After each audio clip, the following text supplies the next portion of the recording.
You're watching Cable 2.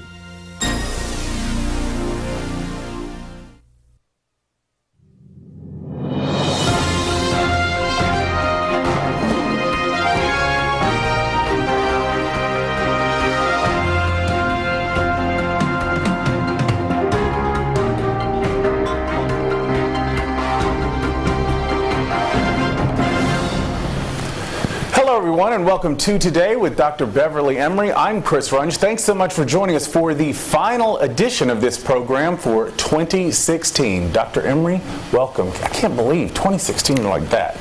Flies by. Yes, it does, and lots of big news in a very big year. So we'll be talking more about heading into 2017 in just a moment. But first of all, let's begin with really the news that dominated the end of the year, the election, the bond package locally that voters approved in November. We're getting right to work on the projects that we promised to complete. So where do we stand now, and what are some of the projects that we're going to see started and finished first? Great. Well, again, we take every opportunity to thank our community and our voters for this great support. We're excited to embark upon a lot of work coming up here. Our commissioners are working on the timelines for the borrowing of the first set of bonds. We anticipate that in February so that dollars will actually be freed up for us early March of 2017. And as we hope our community knows, we have a couple of projects that are already designed.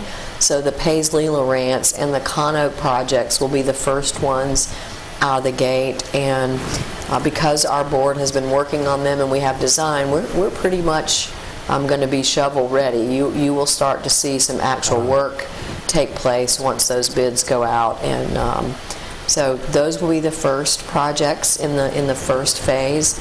The technology component is also in the first phase, as well as some safety work around a couple of stadiums in our district that are not in the best of shape, and we don't want to have to shut them down. And so there's some safety kinds of things that will take place there on those corrections. But some very big projects that have been waiting for quite some time, so we're excited that these are the ones that will move first. It's something some people might not understand, and I didn't until I started working here. You get a bond package, and it's not like they write you a check for $350 million. It's in steps or over a period of time. Exactly. And the truth of the matter is we don't have the capacity to go out in year one and build $350 million worth of, even though everybody would like to be first in the schedule. And so the other piece of that I think is very telling about where we live is that our county is so smart and strategic about how they borrow it. So that debt leveraging, instead of going out and borrowing $350 million, which would have a rather high price tag in terms of interest, they borrow in those chunks over time, and when what they call that debt leveraging keeps our actual property tax rate lower than what it would be if we just went out and borrowed all that money at one time. So that's great. Learn something new every day. A proposal's been tossed around the state legislature that would do away with schedules for public school principals. In other words, school systems, including ours, would be free to negotiate individual contracts with principals. How do you feel about that, and where does it stand right now? Well, I appreciate that the committee, the joint committee that's been studying this, first of all, is committed to doing something to raising principal pay, since I think it's like 50th in the country. And then little things have happened to that schedule over time that make it very confusing and not very efficient. So it's good that it's being looked at. We were given 4 different proposals to react to, and went to Raleigh as a part of a panel a few weeks ago just to give opinion about it. And I worry about everybody negotiating their own. Some of the inequities that we have now are related to one community's ability to resource larger than another, and that's always going to be the case with the local supplement. But I think as a state, we need transparency in a schedule that will attract and recruit people here, sure, as well as transparency for our own folks about what to expect if you go into administration. So I really like the idea of having a schedule that's a state salary schedule, and then give local districts something on top of that. You know, there's a lot of focus on performance, and I'm very supportive of some kind of pay for performance. But there's a basic job that has to be done, and I think, as was said very well by one of my colleagues, all really strong organizations have a clearly defined salary schedule, so people know and they can see the fairness in that. Sure. Recently had a Board of Education meeting, always in December. Board votes on the chair and the vice chair. It stayed the same. Dana Caudill-Jones is the chair, Robert Barr the vice chair. And also, it's exciting news that a familiar face might be returning to the board. You can tell who and why and how it all came about. Well, first let me say, I think we are so fortunate that we work with a really strong, invested, compassionate, visionary Board of Education. I have really enjoyed working with them as a team, and I'm glad to welcome back the leadership of Jones and Barr. They've been great to work with, and I like the fact that this board also challenges us as administration. We learn from them, and they have pushed us as an organization, which I think is awesome. So I do want to thank them.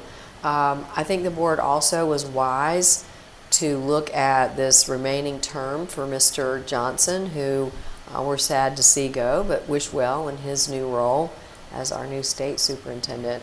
That perhaps having someone come in who understood the work, particularly bond issues and all the other things going on, and didn't have a steep learning curve, particularly with Board of Education elections not so far off, that then whoever wants to run sort of has a free shot, and there's not this perception that whoever the board appointed is the person.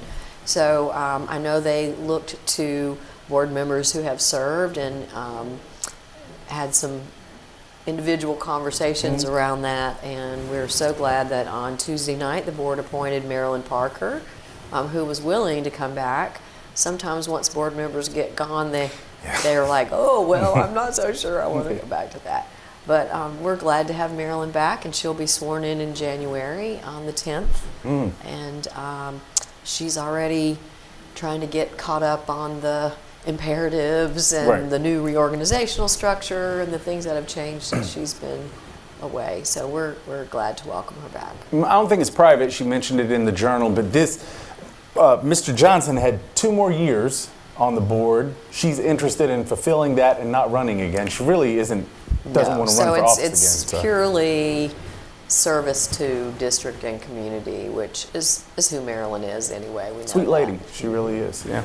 Well, 'tis the season to be thankful for all that we've got and set goals and look forward to the new year. Do you have any goals yet or resolutions for 2017, personal, professional, whatever? I always have them. Professionally, I am excited about trying to maintain a high energy level with all that we have going on. I would tell you I challenge myself to be in schools more. Part of making this new reorganizational structure and monitoring and accountability work is for all of us to be out there more, and our schools really enjoy it. They like seeing us. They want us to be out and in classrooms. So that's a big one. Personally, I have a really big birthday coming up in 2017, and 60-some short days. I will turn that magic number. And so folks know I'm a health nut, and so my personal goal is just to really make sure that when I turn 60, I'm in as good a shape as I can be, so I have the energy to keep doing this work. So, and I really encourage all of our staff, in particular, over this season. Sometimes we think, oh, it's the holidays, I can get caught up on my work, but I think it's really important that people take a break, they look out for their health and their well-being, and sometimes we just need to get away from this a little bit so we start 2017 rested and fresh and full of energy, and that's my goal. I'm going to take you up on that. I'm going to do that. You too. You have a good one, visiting family and Absolutely. And we'll see you in 2017. Look forward to it. All right. One of the Winston-Salem Forsyth County Schools' most valuable players, a profile, coming up after a quick break. If I can reach the stars, pull one down for you, shining on my heart, so you can see the truth. I could change the world. I would be the sunlight in your universe. You would think my love was really something good, baby. If I could change the world, baby. If I could change the world. Make a difference. Pass it on.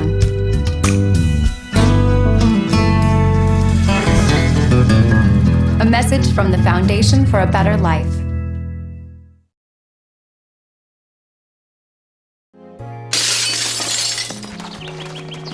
Nice going, Spencer! I can't believe we broke Old Man Hennessy's window. Correction, dude. You broke. I just threw the ball. This is really bad. What are we gonna do? We? Go to the door, ask for the ball back. Are you serious? It's my ball, Myrtleback. You're so dead. I'd run away. Yeah, to Uruguay. Kiss your life goodbye. Sorry. Let's go. Yeah, remember me and your well. Nice one. Some friends you are.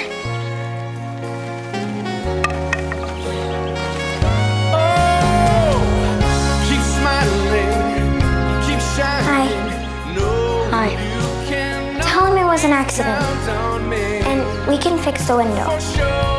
Come on, Oh, I'll come with you. friends are full. Loyalty. Pass it on. You go first. A message from the Foundation for a Better Life.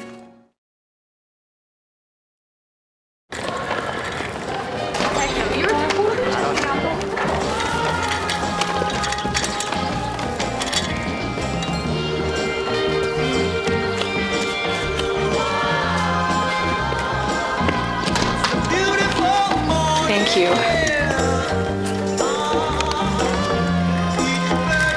Kindness. Pass it on. A message from the Foundation for a Better Life.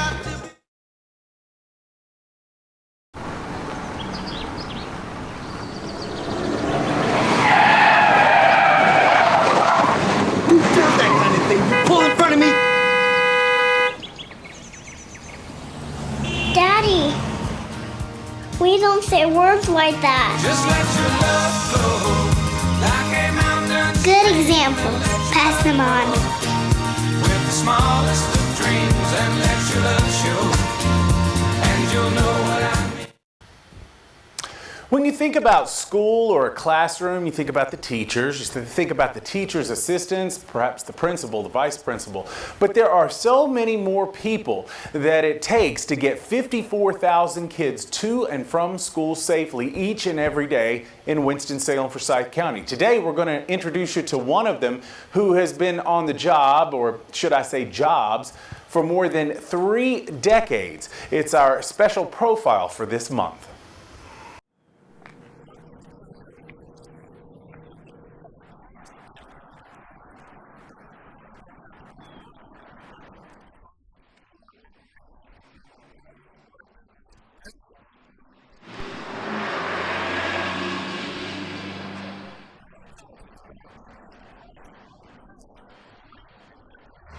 Give me something to do. My wife was in the nursing home.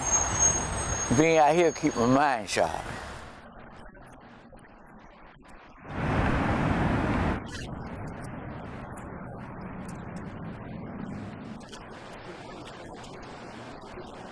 If I wasn't out here, the bus would never get out.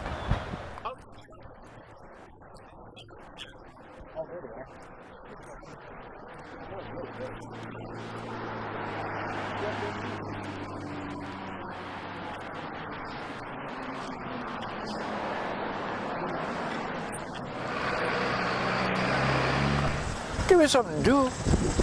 See, my wife died Mother's Day.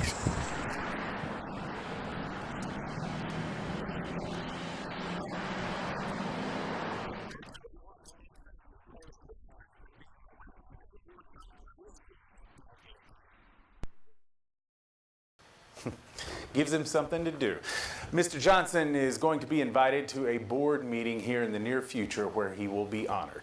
Well, it is December here on Cable 2, so for the next couple of weeks you'll be hearing holiday music throughout the day and throughout the night, and you'll be seeing the cards from art students throughout the Winston-Salem Forsyth County schools, ranging from first grade to senior in high school. And there's some great card designs this year, so be sure to listen for and look for those. And also holiday pageants, which are going on right now. We're getting in DVDs, and we'll be putting those on the air starting the week before Christmas, and they will run right up until New Year. So happy holidays to all of you. Thanks for joining us throughout 2016 here on Cable 2. We look forward to seeing you next year.